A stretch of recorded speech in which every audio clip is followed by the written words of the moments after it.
I got some of this for you. Goodness. For me? Yeah, just for you.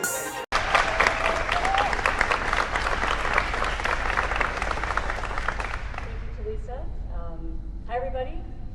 This is a very exciting day for me and my family. I'm here with a lot of gratitude and joy and some nerves. I'd like to thank Talisa, Alicia Valavanis, and the Visionary Ownership Group of the Seattle Storm for giving me this opportunity. It was clear as I went through this process that there is a reason this organization has a championship tradition, and it starts with the people. This is a place that exudes excellence, fosters collaboration, and the care factor here is incredible. Seattle is a premier women's basketball city, steeped in community with an unrivaled fan base. Getting to walk around the Storm facility yesterday, just starting to meet everyone here, it really has me so pumped to get started. I think you will learn that relationships are a foundation of who I am as a coach and as a person. With that, I'd like to thank some people who have been really impactful for me along the way of my journey. Most recently, to Sandy Brondello, Jonathan Kolb, and the entire Liberty organization, thank you for being the group that welcomed me to the NBA, or the WNBA, and allowed me to continue to grow as a coach. Thank you to Taylor Jenkins, Rich Cho, Zach Kleiman, and the Memphis Grizzlies for giving me my start in the professional ranks that really changed everything for me. I'd also like to thank everyone at MIT, Wellesley College, and Tufts University, where I spent a combined 20 years getting to do what I love every day. To all the players I have coached, and the coaches that I have been in the trenches with along the way, thank you for making me better. To my agents, Andy Latak and Steve Neff, I appreciate you. And finally, a huge thank you to my family and friends. My mom and my dad and my brother Nathan, my wife Milena and her family who are from just north of Seattle. Thank you for your love and support and for being on this journey with me. Thank you, Coach. All right, we will start with the media questions. Kevin Pelton, go ahead. Talisa, you talked about the process, but sort of what did you learn from the interview process, and what led you to Sonia? I think broadly I learned that there's a ton of interest in the WNBA and where our league is at is in a really exciting place, and for the Storm specifically, just how much respect there is across basketball for what our ownership group and everyone before us has built here. So that was really exciting to have those conversations. With Sonia, I think there was just immediate alignment on how she approaches first and foremost relationships, which is where we always start, and so that being the foundation of how we can move forward and how we can connect with players and really get the best out of them individually and collectively as a team as we try to build and move forward. That stood out, and then her background and experiences I think just bring a different perspective that we haven't had here. And so as I mentioned, the game is evolving and changing so much. To be able to have someone who's so forward thinking with how we integrate analytics and how we develop our players was what we were looking for. Percy Allen is Times in Seattle. Hey, if you can talk about just the going through this sort of coaching hiring process for the first time. Was it a collaborative effort? Did it take longer than you wanted? Did you have a sort of shared history with them? Just how did that go for you? Yeah, it was definitely collaborative. It always is. Shout out to Alicia, Lisa, the rest of our ownership group for being involved along the way. Sonia and I do have a previous relationship. Sonia's been able to spend some time coming back to practices over the past, not this past year, but the few years before that. And so we were acquainted with each other, and that definitely helped, having a familiarity and a foundation. And obviously Sonia's familiarity with us as an organization and Seattle as a broader community definitely helped kickstart things. Andrew Destin with the Associated Press. Question for you, Sonia. When you were going through the interview process, what exactly, as much as you can, the vision that you have for this team, the core that's in place, how do you tangibly want to take this team to the next step? What is kind of that vision you have for this group? I think that this team, this organization, there's such a rich history here, and so first and foremost, building on that, connecting with the players, connecting with the staff, building those relationships, and learning what we have and what we can do going forward. But I think Talisa mentioned it, player development aspect of it is tremendous for me and in my background. I think it starts there. I think the relationships then build into the player development. Will incorporate analytics, as she mentioned, as well as some other areas. And all of that is to unlock their full potential so that we can be the best we can be on the offensive side, on the defensive side, in the special teams. How do we win in the margins? How can we be intentional about how we train to get there, to have our teams compete every day, to bring toughness and resilience, to do it together, to really prioritize getting better, and to do all of that with joy. So that's sort of the overarching vision, and of course the nuts and bolts will come as we go. Lisa Woodward, Storm Broadcast. I always think a team takes on the personality of a coach, and you kind of mentioned that, building on what you were just talking about. What's your personality like? How does that infuse into your team?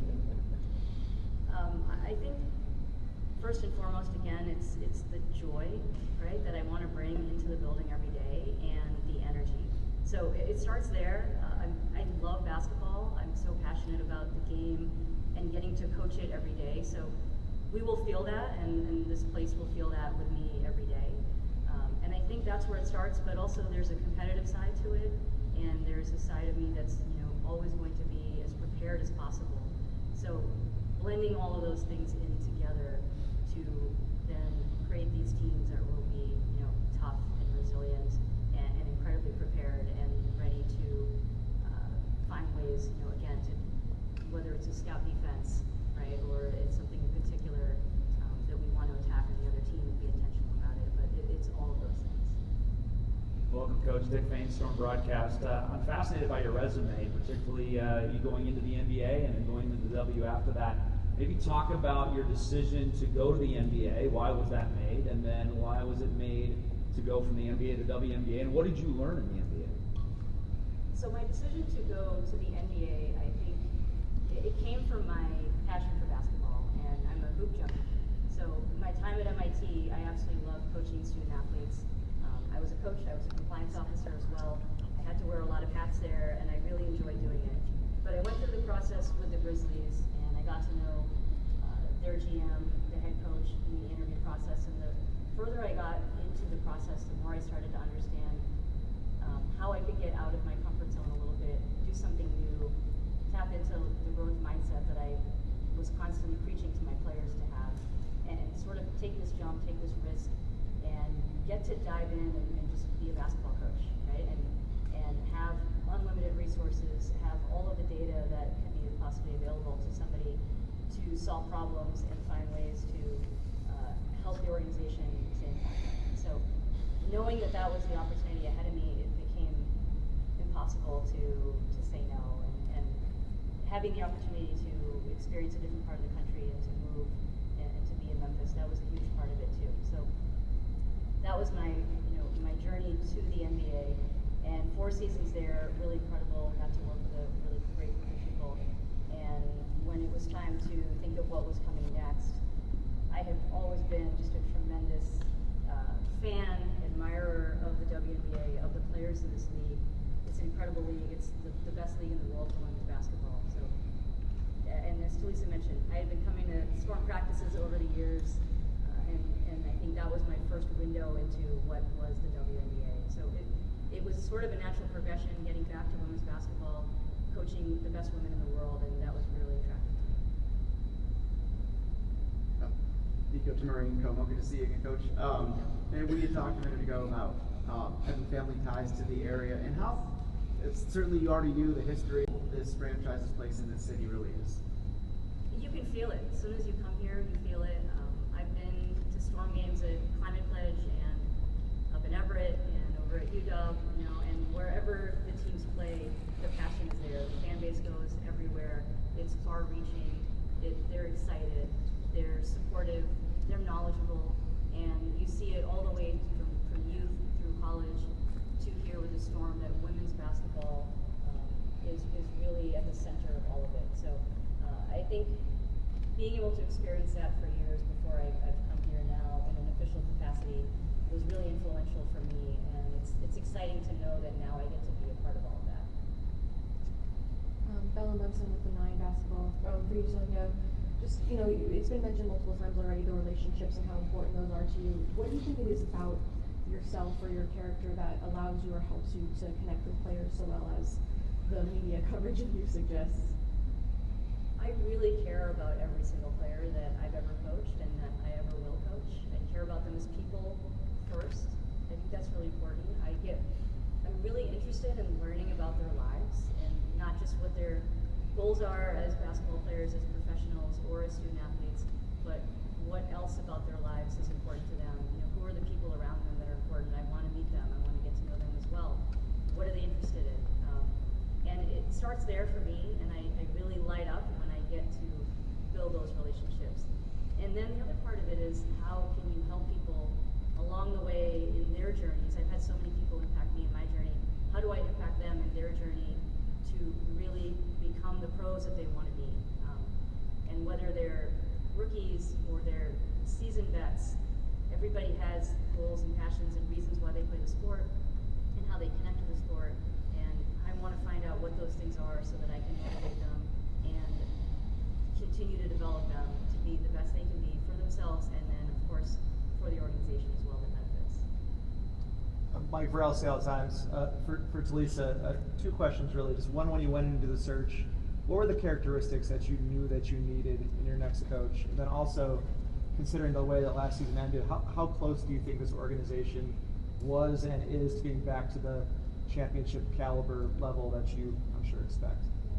I think we were looking for someone that's been a leader and has been a head coach, and Sonia's done that for over a decade during her career. Someone that can really connect with players and help get them to the next level that they want to be. And so the relationship building and the player development that we've talked about was really critical to that. And then, as I mentioned, someone who's coming with different perspectives, different ideas, a way to advance what we're doing offensively, defensively, special teams wise, as a team collectively. So those were the key areas, and then also aligning with our vision, our organizational values, and how we want to show up in the community. I think that our team has a lot of really great players coming off of last season, a lot of great pieces in the foundation to really build and move forward. I think we were close last year to getting over that hump and had some really good moments, and some moments we wish could have gone another way. But looking back, I think we continue to build year over year a really strong foundation, and so really excited to partner with Sonia, get to know what types of players will best fit her system and be able to make those changes in this offseason. Hi Sonia, Charles Hamaker with Circling Seattle Sports. I just want to ask you, talk about the development side of things, and obviously a team is more than just a few players, but was it enticing at all to look at the opportunity to develop and coach a Dominique Malonga and a Jordan Orson? Did you have any thought about that, going throughout this process? Absolutely. Really excited, of course, for the whole team, but in particular the players that you mentioned, both really special players, unique talents, very almost positionless. You can play them anywhere on the floor, and they have so much that they can bring, and they're so young. So what can they be, and the future of what they can do individually and what we can all do collectively was really enticing. Ariel Orsuto, King 5. My question's for Talisa. Hold on 1 second, I have to adjust my camera because I got myself over here. While you were searching for your next head coach, obviously this offseason is so crucial with free agency. Were you thinking about somebody who would be a really good counterpart of bringing in, free agents as far as the way that they are able to build relationships with players? Yeah, absolutely. It's essential to what we do, and players, they want to come for the organization, what we're able to provide, how we can further improve their career, but the connection with the head coach is really where it starts. And so it's critical for us that we feel like we have a partner in that, and someone that the players will really connect with and really buy into their vision on how Sonia and her staff can take them to their next level. Coach, as the first person of Indian descent to become a head coach in WNBA history, how does this milestone resonate with you personally, and what does it mean for the broader Asian American community, particularly in Seattle, where Asian Americans comprise 17% of the population? Thank you for that question. It's a tremendous honor and a privilege to be sitting here and to be in that role.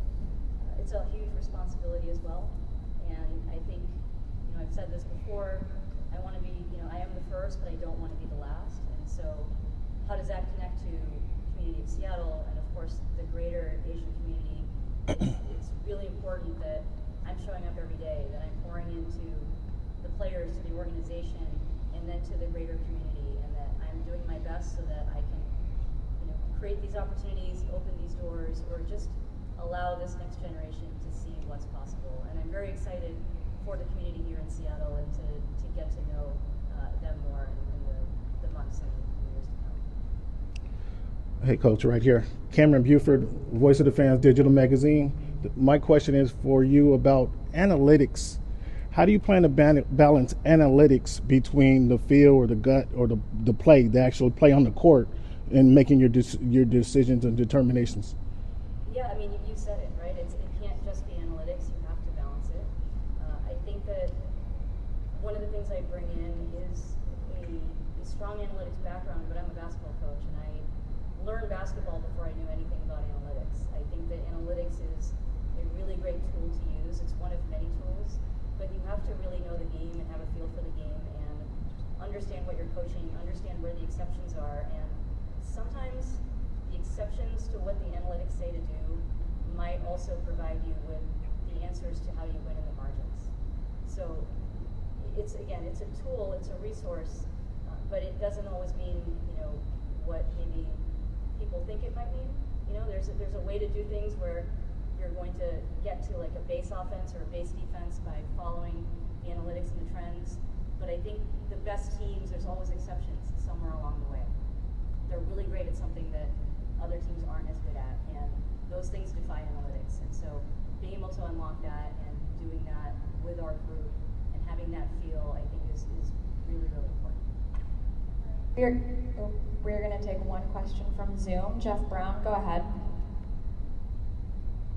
Yeah, Coach, do you have a timetable for rounding out, building up your coaching staff, and what kind of characteristics are you looking for there? I do not have a timetable for rounding out my staff. I'm looking for, first and foremost, people who are of very high character and are going to work really hard, and they're going to fill my gaps. So I want to be able to collaborate. I'm really excited. Part of what drew me here is this collaboration that I get to have with Lisa and everybody in this organization, and I want to bring in a staff that will collaborate with me and that we will work together to put into place all of the things that I just laid out in the vision, but no timetable right now. Thank you, everyone. That concludes the media portion of today. We're going to just take a few pictures with Sonia and Lisa and some family